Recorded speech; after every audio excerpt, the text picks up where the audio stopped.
Wislawa Szymborska was born on July 2, 1923 in Benin, Poland. When she was 8 years old, she moved to Krakow, Poland with her parents.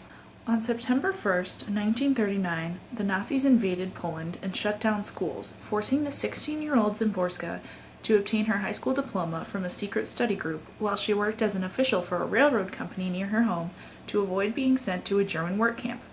Szymborska's first poem was published in a Polish communist newspaper. After the war, in 1948, her first book was ready for publication. However, the Polish government did not allow it to be published because it was not consistent with socialist values. Her first manuscript of socialist realist verse, meaning poems concerning the material world and progression towards socialist goals, was published in 1952 after she joined the Polish Writers' Union. Later, Szymborska rejected socialist realism and focused more on the details of the world around her, even the broken parts of the recovery from the war. Szymborska avoided idealism, although her poems show that she believed there was hope for mankind after the war. In 1996, Szymborska received the Nobel Prize for Literature for poetry that with ironic precision allows the historical and biological context to come to light in fragments of human reality, which in English means that she described history with little pieces of real people's lives. Instead of just telling it, she showed it. A really great example of how she used these little pieces of people's lives in her poetry is in the poem Notes from a Nonexistent Himalayan Expedition, which I will read now. So these are the Himalayas, mountains racing to the moon. The moment of their start recorded on the startling ripped canvas of the sky. Holes punched in a desert of clouds, thrust into nothing. Echo, a white mute. Quiet. Yeti, down there we've got Wednesday, bread, and alphabets. 2 times 2 is 4. Roses are red there, and violets are blue. Yeti, crime is not all we're up to down there. Yeti, not every sentence there means death. We've inherited hope, the gift of forgetting. You'll see how we give birth among the ruins. Yeti, we've got Shakespeare there. Yeti, we play solitaire and violin. At nightfall, we turn lights on, Yeti. Up here, it's neither moon nor earth. Tears freeze. Oh, Yeti, semi-moon man, turn back, think again. I call this to the Yeti inside 4 walls of avalanche, stomping my feet for warmth on the everlasting snow. Before I say anything about this poem, I want to say that Szymborska has been quoted saying that her poems don't contain any hidden meanings. She really doesn't like people to try to read between the lines.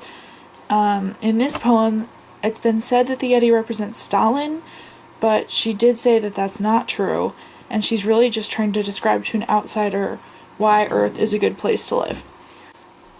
I'm not going to start at the beginning of the poem. I'm going to start at Yeti, down there we've got Wednesday, bread and alphabets.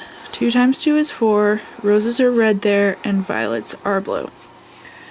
Right now, she's listing things that are pretty mundane, pretty everyday for us, but it's kind of what makes the world a great place to be. It's the little things, like I said earlier, that are in normal people's lives that just make everyday kind of normal.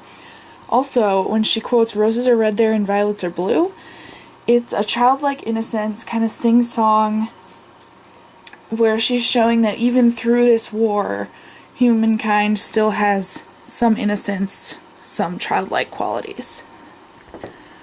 The next part is definitely, we've inherited hope, the gift of forgetting.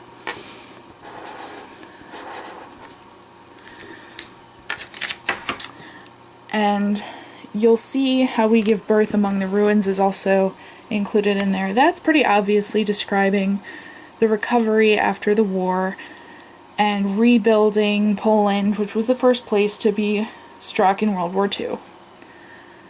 Then, Yeti, we've got Shakespeare there. Yeti, we play solitaire and violin.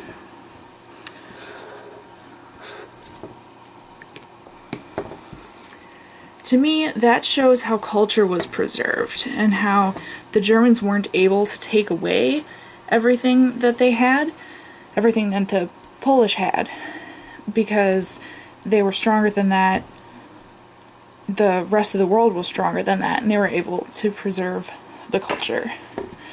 And finally, at nightfall, we turn lights on Yeti. During World War II, when the Germans would bomb,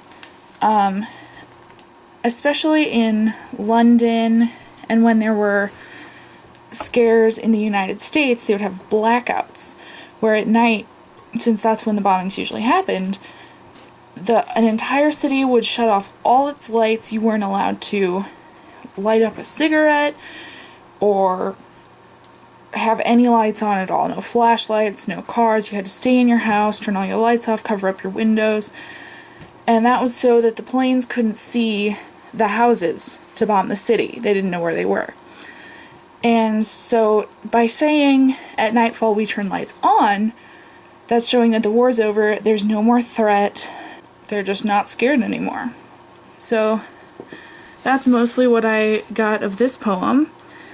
My favorite thing about Szymborska's poetry, and why I believe she received the Nobel Prize, is that she's very real in her subjects, blunt in her style of writing, and relatable by the average person today, even though she writes about really important events that most people today weren't even alive for. She does that by using concrete, specific examples that everyone has encountered at one time or the other, and you can really smile while you're reading her poetry because it brings back memories of your own that you can integrate into your interpretation of the poem.